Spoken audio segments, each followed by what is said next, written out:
काशी जिस प्रकार सजी सवरी है, आपने 2017 के पहले देखा था कभी? आपने मथुरा में कभी इतना रौनक इतनी कभी आपने देखी थी? कभी ब्रज की होली आपने देखी थी? अच्छा, अखिलेश जी क्या कहेंगे आप बताइए।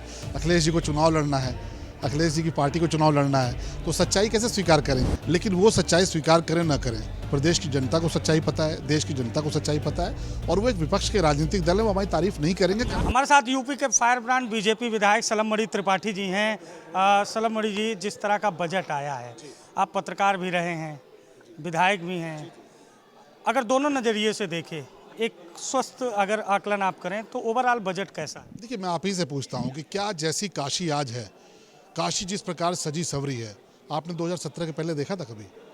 आज प्रयागराज जिस प्रकार से सज धज के बिल्कुल वहाँ पे 66 करोड़ लोग आके स्नान करके चले जाते हैं, आपने कभी देखा था? आपने मथुरा में कभी इतना रौनक इतनी कभी आपने देखी थी? कभी ब्रज की होली आपने देखी थी? आपने क्या गोरखपुर को कभी इतना सस्ता सवरता देखा था? गोरखपुर देवरिया में 7 घंटे लाइट मिलती थी, 6 घंटे 7 घंटे। सड़कों का हाल ये था कि हम लोग देवरिया से निकलते थे तो लखनऊ आने में 9 घंटा लगता था। आज माननीय मोदी जी और योगी जी की ऐसी कृपा हुई है कि देवरिया से निकलते हैं, 45 मिनट में गोरखपुर पहुंचते हैं, लिंक एक्सप्रेसवे मिलता है, 3 घंटे में लखनऊ आ जाते हैं। अद्भुत विकास हुआ है। एक्सप्रेसवे प्रदेश बना है गोरखपुर, उत्तर प्रदेश एक्सप्रेसवे प्रदेश। जेवर एयरपोर्ट बन रहा है, एशिया का सबसे बड़ा एयरपोर्ट है।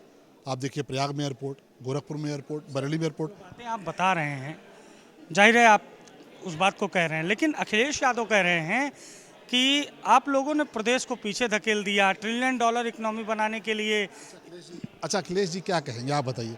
अखिलेश जी को चुनाव लड़ना है, अखिलेश जी की पार्टी को चुनाव लड़ना है, तो सच्चाई कैसे स्वीकार करेंगे? अगर सच्चाई स्वीकार कर लेंगे तो उनके सामने समस्या आएगी कैसे? विपक्ष का डील को लेकर भी वो कह रहे हैं कि एमएसएमई और किसानों को बड़ा नुकसान। कह तो रहे हैं कि सच्चाई कैसे स्वीकार करेंगे, लेकिन वो सच्चाई स्वीकार करें ना करें, प्रदेश की जनता को सच्चाई पता है, देश की जनता को सच्चाई पता है, और वो एक विपक्ष के राजनीतिक दल है, वो हमारी तारीफ नहीं करेंगे। आपने छेड़ दिया है देवरिया में अवैध मजारों को लेकर, अवैध अतिक्रमण को लेकर। लोग कह रहे हैं कि सलम त्रिपाठी जी कभी टीवी की स्क्रीन पर इतने आक्रामक नहीं दिखते थे जितना आज हैं। क्या राजनीति की वजह से, या पत्रकार के तौर पर बहुत बार आप सच नहीं बोल पाते? आप भी नहीं बोल पाते होंगे। आपको भी पता है काशी बहुत सजी है, नहीं बोल पाएंगे आप। आपको भी पता है कि अतीक अहमद और मुख्तार अंसारी को कौन लोग जेल से लोकसभा में ले आए, विधानसभा में ले आए, और कौन उनको असली मुकाम तक पहुंचा रहा है, उनके गैंग को। ये आपको भी पता है, पर आप नहीं बोल सकते क्योंकि कैमरा कई बार बहुत कुछ बोलने की इजाज़त नहीं देता, और आप बोल भी देंगे तो एडिट हो जाएगा। तो आप जब ग्राउंड जीरो पर जाते हैं तब आपको समझ में आता है कि सही क्या है, गलत क्या। और देवरिया में मज़ार थी, और वो मज़ार हमारे ओवर ब्रिज में बाधक बन रही थी, देवरिया के विकास में बाधक बन रही थी। उस अवैध मज़ार के खिलाफ लड़ाई लड़ते हुए हमारे एक बहुत बड़े प्रचारक थे स्वर्गीय राम नगीना यादव जी, उनकी हत्या कर दी गई, और उसके बाद से लोग दहशत में थे। देवरिया की जनता ने मुझे आशीर्वाद दिया, इससे हमने लड़ाई लड़ी है, उसको नेस्तनाबूद कराया है। जो थोड़ा बहुत बचा उसको भी नेस्तनाबूद करेंगे।